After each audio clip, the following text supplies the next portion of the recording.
We have previously built a dungeon and now we want to change some features of the structure of a single room. We go to the editor and select the room we want to change. We cannot change the size, only the structure and the interior design. All lighting settings are also editable. We select a room and press the Change Structure and Decoration button several times and see that the structure of the floor, walls, and furniture changes so that we can choose the best version.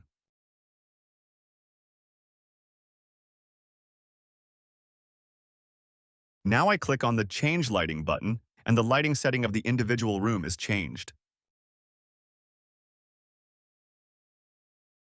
We switch to the editor and select a previously created room and change the interior design as before.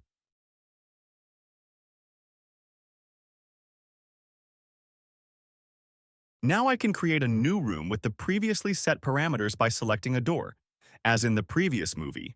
Width 4 units and depth 7. I will continue as long as I am satisfied with the number of rooms I have created.